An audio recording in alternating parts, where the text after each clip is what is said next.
আমাৰ ৰজাই পুৰোহিত হয় ইয়াত সাপৰ পূজা চলে আৰু থেলেন বুলি কয় থ্লেন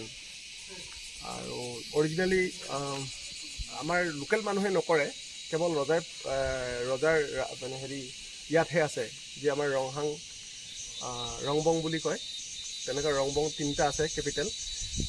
তেওঁ আণ্ডাৰত আৰু 2খন আছে আৰু ইয়াতহে এই পূজাটো হয় ইয়াৰ অনলি পুৰোহিতটো ৰজাহে হ'ব পাৰে ইয়াৰ পুৰোহিত ৰজাহে হয় ৰজাহে ইয়াৰ পূজা কৰে আৰু মানে ইয়াৰ পৰম্পৰাটো চুচেঙৰ পৰা আহিছে চুচেঙত পাথৰৰ হেৰি আছে পাথৰতে নেচাৰেল সাপৰ নিচিনা এটা ফিগাৰ আছে আৰু সেইটো তেওঁলোকে পূজা কৰিছিলে তাতে তাৰ পৰা এই বস্তুটো আহিছে আৰু এইটো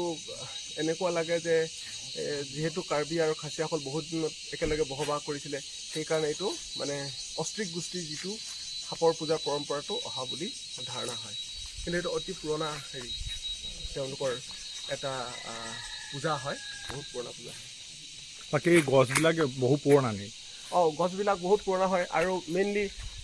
ইয়াতে 4জন পিম্পো আছে ইয়াত 4জন পিম্পো আছে আৰু 4জন আমাৰ ইয়াতে 4জন আছে চিংথত 3জন আছে আমৰেঙত 2জন আছে চ' য'ত মানে মেইনলি পিম্পোসকল থাকে পিম্পো মানে তেওঁলোকৰ হৈছে মানে হেৰি পূজাৰী তেওঁলোকৰ পূজাৰীসকল য'ত থাকে ইয়াত ৰজা আছে ৰজাও পূজাৰী হয় ৰজা নিজে পূজাৰী হয় ৰজা অকল ৰজাই নহয় ৰজা প্লাছ পূজাৰীও হয় গতিকে তেওঁলোকে থকা জেগাত মানে এই কঁঠাল গছ থাকে কঁঠাল গছ তেওঁলোকে লগায় আৰু এইবোৰ হৈছে পুৰণা কঁঠাল গছ তেওঁলোকে হয়তো যেতিয়া ইয়ালৈ শিফ্ট কৰিছিলে কেপিটেলটো ৰাজধানী যেতিয়া চুচেঙৰ পৰা ইয়ালৈ শিফ্ট কৰিছিলে মেঘালয়ত তেতিয়া মানে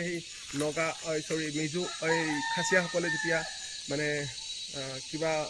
মানে হয়তো মানে তেনেকুৱা ধৰণৰ হেৰি কৰিছিলে তেওঁলোকৰ পৰা থ্ৰেট আহিছিলে সেইকাৰণে কেপিটেলটো ইয়ালৈ শিফ্ট কৰা হৈছিলে চুচেঙৰ পৰা আৰু গছবিলাক দেখিলে লাগে যে তাৰপিছতে তেওঁলোকে ইয়াত আহি এই গছ গছনিবিলাক লগাইছে এইটো কি হয় আপোনাৰ